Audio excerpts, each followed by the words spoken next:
The only constant in our lives is change. Yet we hold on to our identities like our lives depend on it. Why? It makes no sense when you think about it. When we were children, our parents told us we could be anything we wanted. Yet by the time we were teenagers, that ideology, that dream, just gets completely evaporated. When does this transition happen? And why does this transition happen?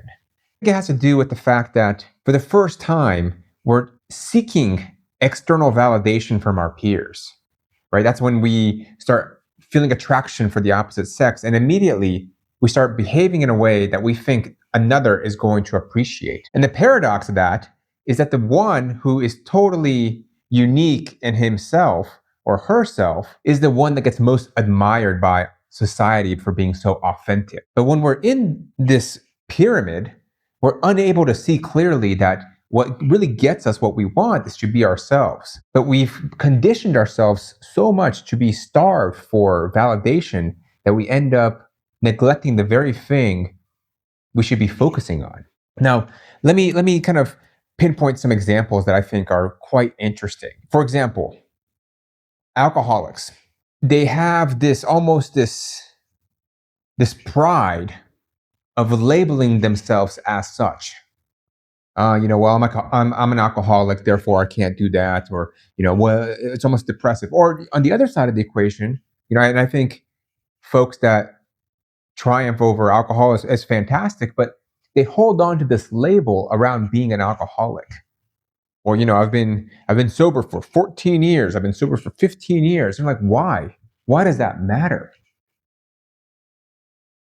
Why is there such an identity to that? And it's the same thing with folks that are on the no fap semen retention journey, where it's like, well, I haven't gooned in 3 weeks. Like I'm feeling great. It's like, but why? Why are you still creating a prison around the thing you're trying to escape from?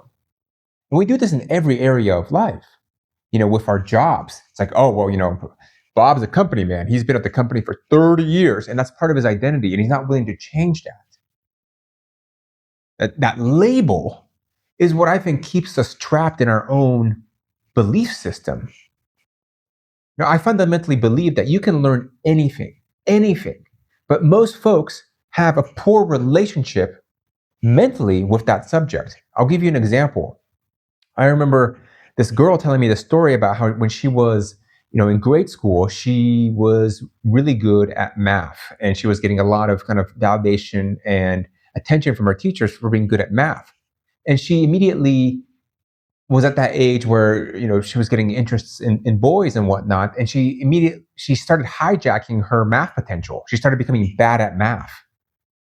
And present day, if I ask her, hey, are you good at math? She'll be like, no, no, no, I can't do math. But all she really did was change her perception and her relationship with math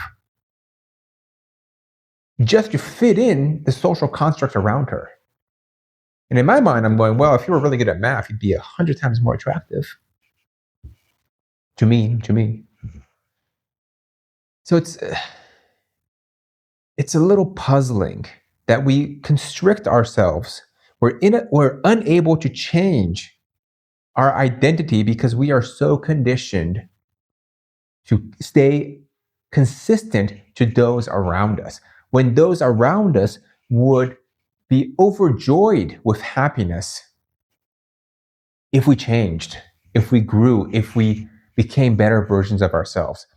And establishing a new identity is the key to any sort of transformational change. Because when you are fully able to sit with a new identity, those old patterns break down. So I see a lot of folks talking about self-improvement and how to change your life. But the fastest way to change your life, is to change your identity. I am now this person. This person doesn't do those things. And that old self dies. It's like that old self becomes a stranger. It's like, oh, I don't recognize that person. And I don't know why we have such fear of letting go of that old person. You can keep the good of that old person, but the essence that's holding you back, you can kill that. And it's an endless journey. It's going to keep popping up. It's going to keep popping up. But with time, it becomes less and less and less. But when these stressors come, don't run away. Rather, oh, this is an opportunity of that old self trying to rear its ugly head again. But I'm going to go ahead and show who's boss, because this new person is not submissive to that shadow. Change your life. It's too fun not to.